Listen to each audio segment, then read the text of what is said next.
بسم اللہ الرحمن الرحیم۔ دین دنیا چینل میں آپ کو خوش آمدید کہتے ہیں۔ ناظرین، سوشل میڈیا پر آج کل جس خبر کا چرچا ہے وہ یہ ہے کہ مولانا طارق جمیل نے اپنے سر کے مصنوعی بال لگوا لیے ہیں۔ ان کی ایک ویڈیو بھی وائرل ہوئی ہے جس میں ان کے سر پر نشان لگائے جا رہے ہیں، جیسے نشان بالوں کی مصنوعی پیوندکاری سے پہلے لگائے جاتے ہیں۔ اس ویڈیو میں مولانا طارق جمیل کو ڈاکٹر سے بات کرتے بھی دیکھا جا سکتا ہے۔ ہیئر اسپیشلسٹ بھی مولانا طارق جمیل کے ساتھ بات چیت اور معائنے میں مصروف نظر آئے۔ مولانا طارق جمیل کو سر پر سرجیکل کیپ پہنایا گیا، جبکہ وہ اس دوران اپنے معالج کو ایک 100 روپے کے نوٹ پر اپنا سائن کر دے رہے تھے۔ مختصر یہ کہ اس ویڈیو کو دیکھ کر کوئی بھی اندازہ لگا سکتا ہے کہ یہ ہیئر ٹرانسپلانٹ سے متعلق ہی ویڈیو ہے، مگر مولانا طارق جمیل نے اپنے ہیئر ٹرانسپلانٹ کلینک سے کیا سروسز حاصل کی ہیں، ان سے متعلق تفصیلات شیئر نہیں کی گئیں۔ اب کیا مولانا طارق جمیل نے واقعی میں مصنوعی بال لگوائے ہیں یا پھر یہ ویڈیو فیک ہے اور AI سے بنا کر اپلوڈ کی گئی ہے؟ آپ کو اس کی حقیقت سے متعلق بتائیں گے۔ اب یہ ویڈیو ایک عام خیال کے مطابق تو بہت ہی بے ضرر قسم کی ہے، مگر اس کے پیچھے بھی ایک طوفان کھڑا ہو چکا ہے۔ لوگ کہہ رہے ہیں کہ کیسے ایک عالم دین مصنوعی بال لگوا سکتا ہے؟ کیا اس کو یہ عمل کرنے سے پہلے کسی قسم کے مذہبی اعمال کی انجام دہی کا خیال نہیں آیا؟ وہ وضو کریں گے تو سر کا مسح کیسے کریں گے؟ سر پر مصنوعی بال ہوں گے تو کیا مسح جائز ہوگا یا نہیں؟ اگر وہ غسل کریں تو اس میں بھی سر گیلا ہونے کی شرط ہے، کیا وہ اس کو بھی پورا کر پائیں گے یا نہیں؟ اور ایسی باتوں کی ایک وجہ بھی ہے، اور وہ یہ کہ لوگ سوشل میڈیا پر احادیث شیئر کر رہے ہیں۔ وہ لکھ رہے ہیں کہ بخاری شریف میں لکھا ہے، اللہ تعالیٰ کی لعنت ہو مصنوعی بال لگانے والی اور مصنوعی بال لگوانے والے جسم پر، اور مصنوعی بال لگوانے والی پر،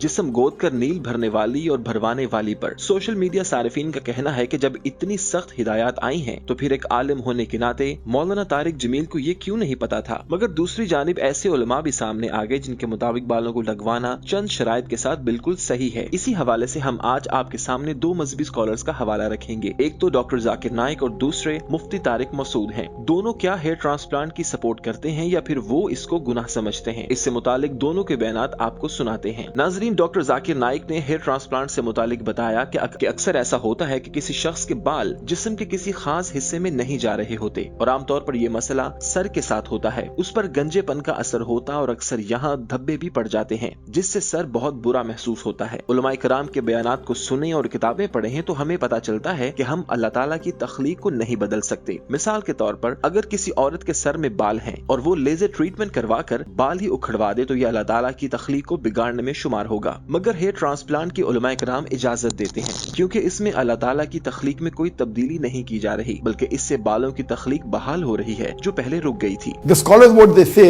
there is not change in the creation of Allah subhanahu wa ta'ala, but it is restoring back the creation of Allah subhanahu wa ta'ala. The hair growth was good, and for certain reason it stopped.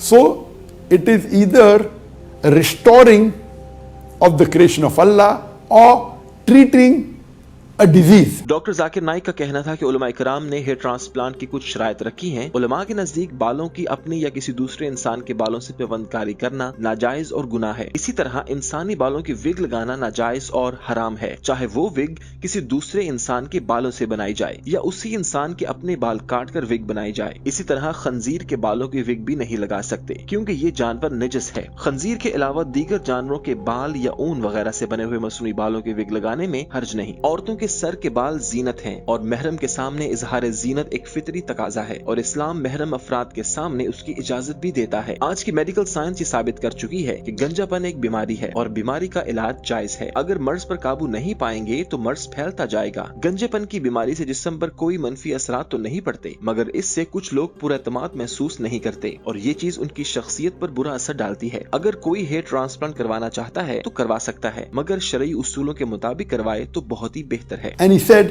because there's a hadith in which angel comes and restores the hair of a bald person. And what he's referring to, there are two hadith in the Sahihain.